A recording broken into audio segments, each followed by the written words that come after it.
Oh yeah, let me.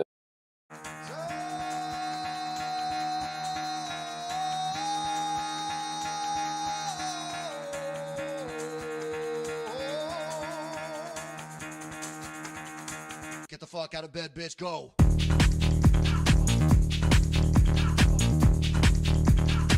Get up, again, they got go.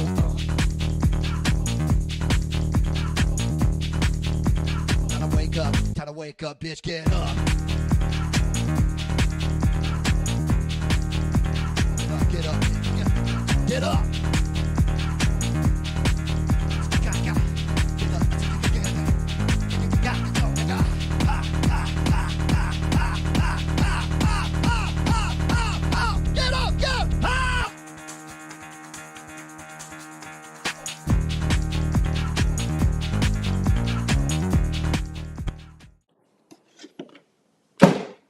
Just getting some props. All right, what's up, everybody?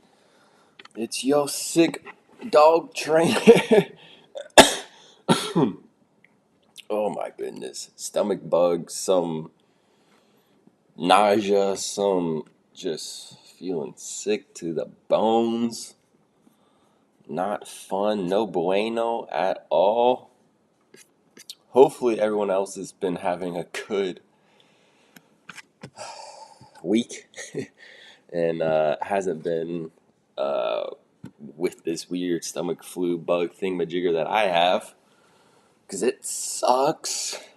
But we still been out here daily, multiple times, getting our sessions in. So kind of going over, wanted to check back in, New Year's, live streaming. We are doing office hours in the community right now as well. Yeah, oh my goodness, just my stomach, everything, just hiccup, burping, ugh. System is just like fighting to get this stuff out, which is awesome. Which means it's doing its job, right? So I'm just hydration. Super huge, especially when you're getting out and doing sessions and you feel like ass, and you gotta still be able to throw, still be able to tug, still be able to jog a little bit. I mean, you don't really, and we'll go into how we can help utilize these sessions, especially when you are sick or under weather, and how we can go about utilizing sessions, but maybe not going to where you're doing 110% than us around. Ideally, it's a nice give and go when we're all nice and healthy. Usually, the dog is going to be doing more work and more exercise and thinking than we are, especially when we are sick. We want to probably not move around as much, so we'll be able to go over a lot of that, because you do get body aches, soreness, and other just fatigue in itself. So I have the community up here. So if you see me looking up, I'm looking at the community video section, and there are questions and going into any of that if I have to. Otherwise, we're just going to be talking about how to train your dog multiple times a day, have some fun still, not overdo it yourself, still get them their fulfilling sessions, and keep progressing towards your guys' goal or harmonious lifestyle.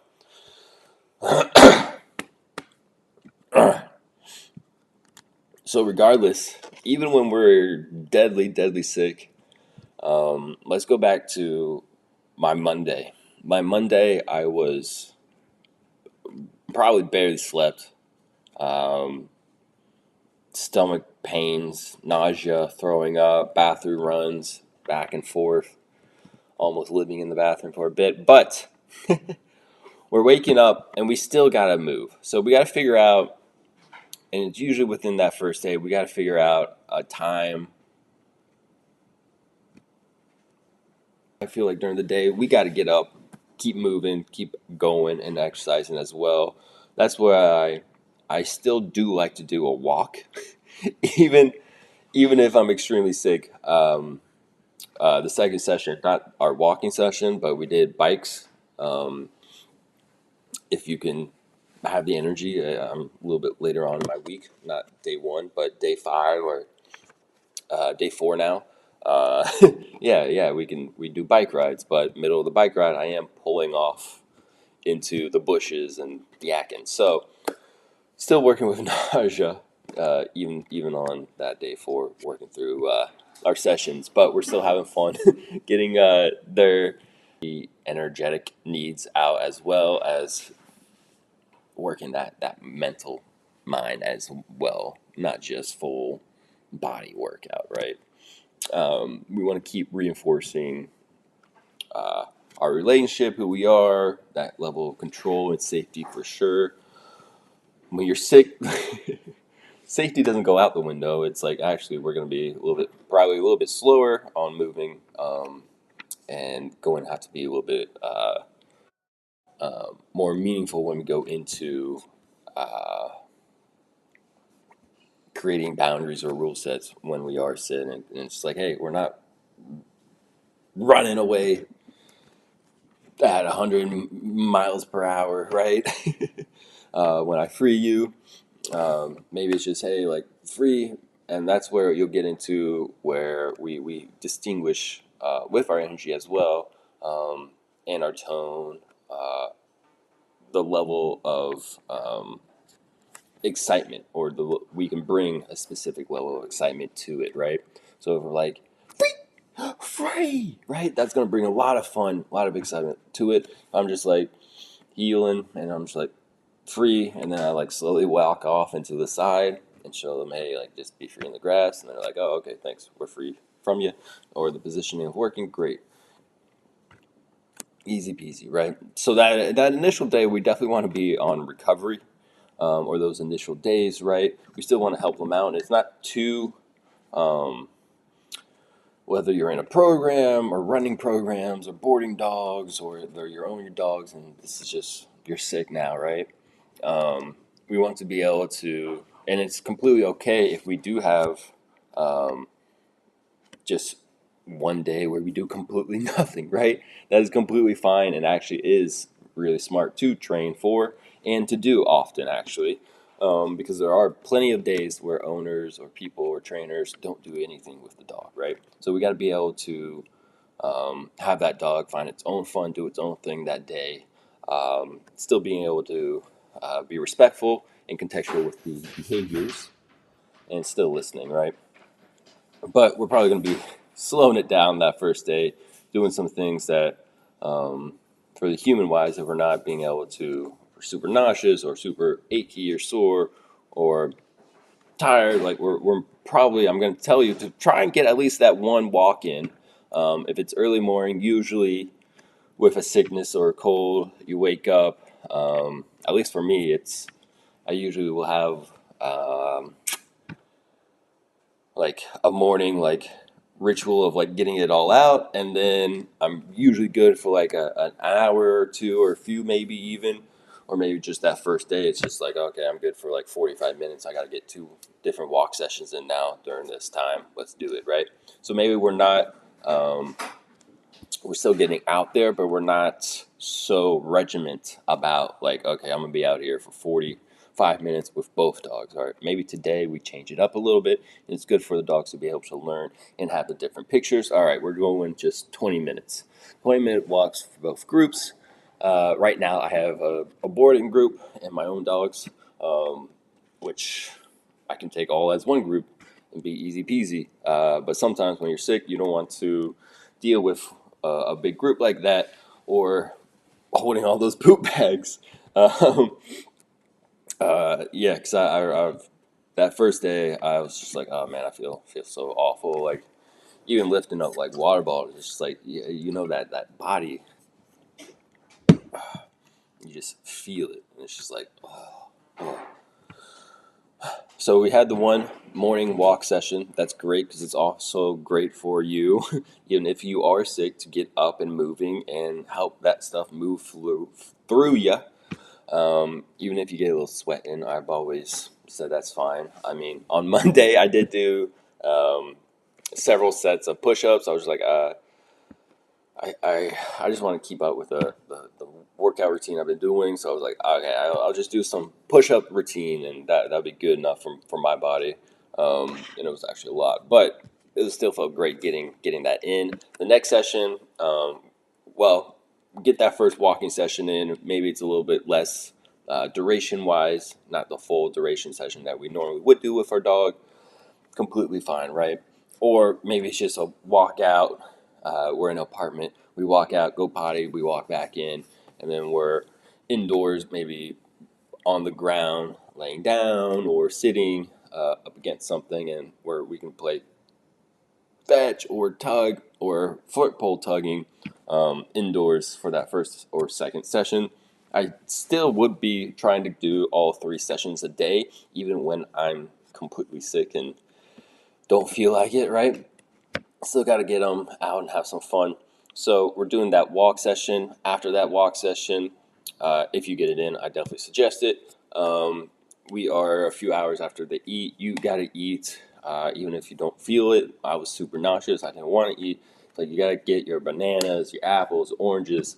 I've been having so many oranges in water. You got to be able to stay hydrated and still be there for your dog, right? We don't want you walking and now you're passing out because you haven't had food or water, right? Still got to be able to take care of yourself during this too. Our next session then is going to be something a little bit easier. I usually would just be sitting down in the grass or on a chair outside, and we'll be hanging out doing a play session, right? Luckily, I can just say, hey, you guys all ready? You want to play fetch? Great, thank you. I'm not really energetically or physically or mentally even there to play tug. Maybe we do a little flirt pulling, depending on how sick or how nauseous or movement feels for you. You can definitely change it up. Maybe tugging's easier for you than fetching, but fetching's pretty easy. You can even get one of those chuck it toys that picks up the ball and then you use it to throw it. Super nice, super easy, super helpful when you're sick. I mean, I was out there. It was like midday in Florida. It was like 80, and I was in like long sleeves because I was getting the chills.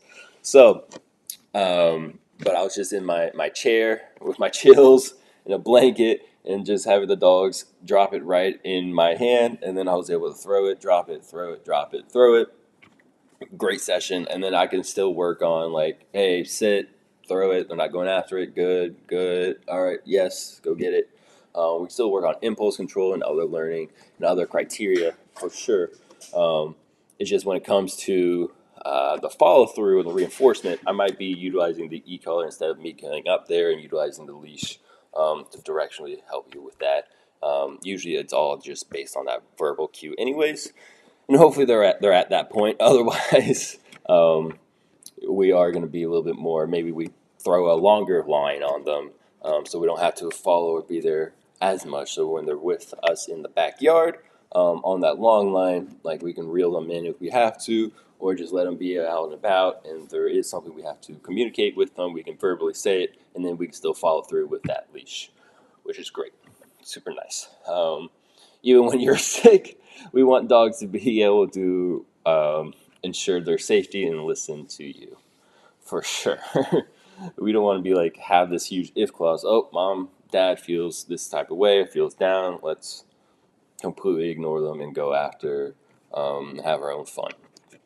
All the training out the window. No, no, no, no, no. Some relationships are like that. So we still want to be able to have that level of control and guidance for them so we can ensure their safety. Other types of sessions that you could do that are high exercise and really easy for us. If you have a pool, great. Utilize fetch for your dog. Have them jump in the pool. Or if you had like oh man, that would have been perfect for me. If I had like a little hot tub next to the pool, then I could have got my shivering cold butt in there and then play fetch through that. Would have been so nice. But just having a pool in general is nice and easy. You just say, pool limits are on, go ahead, jump, swim, do your own thing, and then you're just there to lifeguard, make sure they're not too silly in there, and they're not swimming too much, and they're coming back for some breaks here and there. At that point, you might want to utilize a long line again, depending on the aches and how you're feeling. and if you have a pool or not. If you have a little back river, canal, pond, maybe, kind of similar situation where they're having their own fun blast and they get to utilize this great outlet, right? For physical and mental work too. There's definitely plenty of obedience stuff we can do around that pool and reward them with it. Another fun one, like I stated earlier, if you can do it, of course, if you have a bike, um, even before the bike, super easy. If you have a dog treadmill or just a treadmill in general, you feel super sick, you can't even get out there, you can't even sit and pedal on the bike, no worries. You have a dog treadmill, great. We're going to go into that treadmill room or where it is, have our dog do a nice we don't want like trotting or running. We just want a nice, good walking pace for them to do and then that's pretty easy. 20, 40 hour long. They're having fun on their own treadmill, working, and that's mental and physical as well. Mentally, you gotta be in this treadmill walking, and that is a job in its own. And then physically, you're walking on the treadmill for sure. And we can do some other stuff.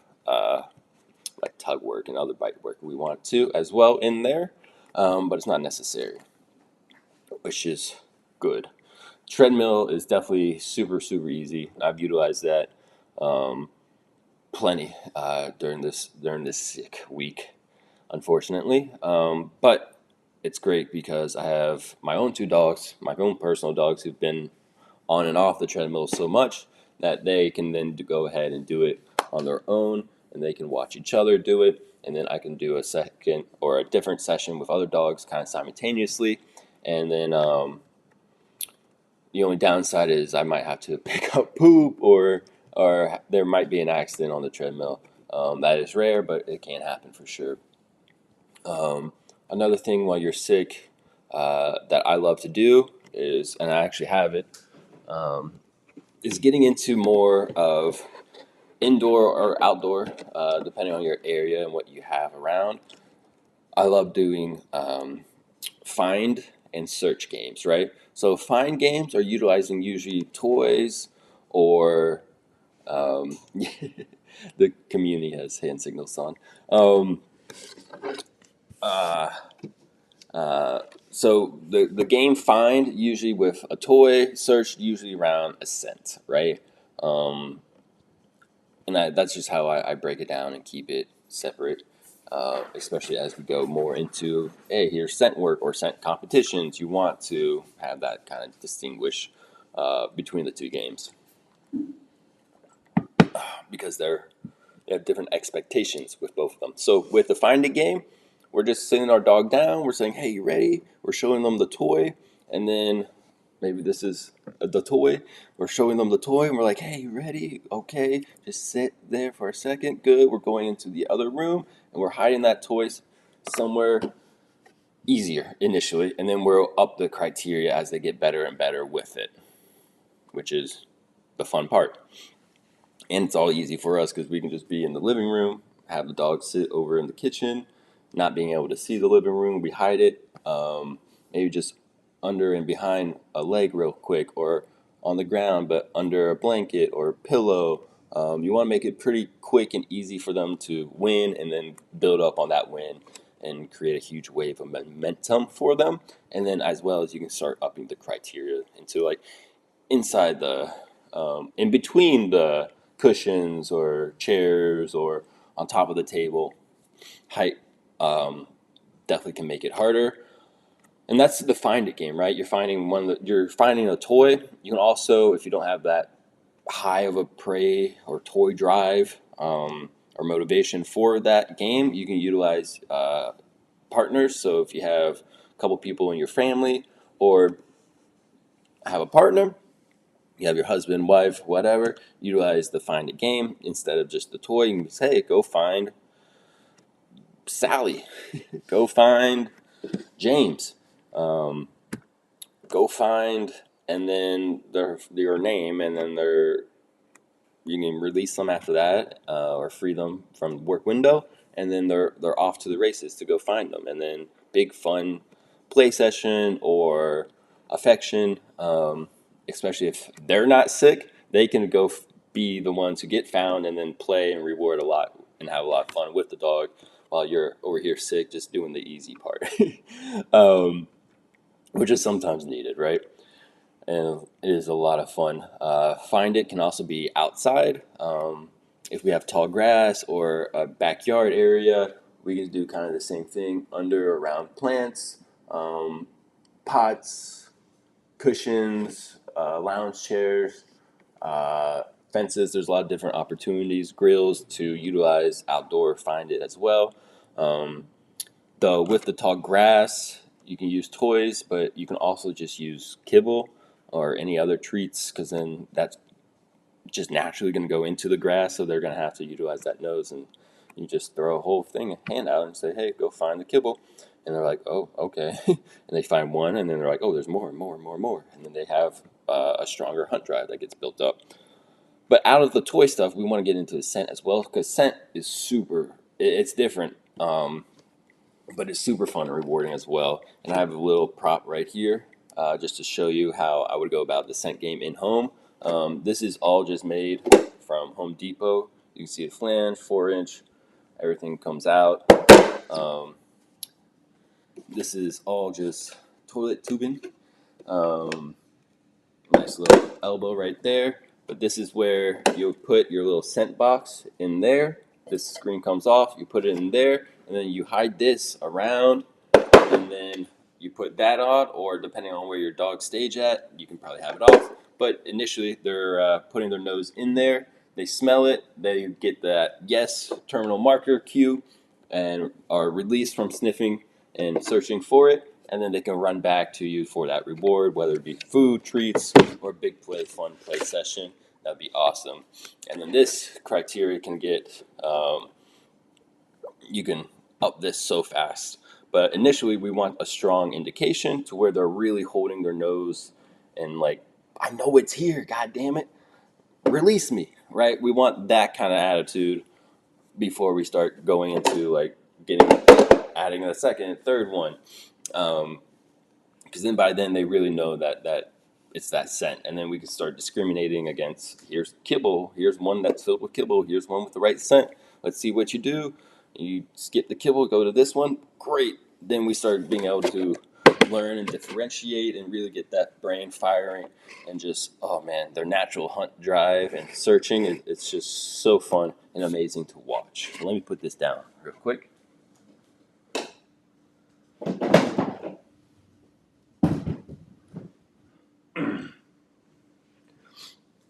It's really another great indoor or outdoor, but with scent, you got to understand it will move with airflow, right? Imagine it being like smoke, right? So it's a little bit heavier than air, a little bit more dense, so it's gonna flow. So you gotta be careful of these bad boys. Air vents where you're putting the scent, it might push it and have it linger somewhere else. So just a little tip for you guys, if you are doing this, and if you want to really deep dive into it, we can just join the community, or watch some videos I got up on Instagram about scent detection, and you'll be able to start it off and have a blast. It's super fun and rewarding, especially on sick days where we're like, we can't get out, we're just dead. And when we feel dead,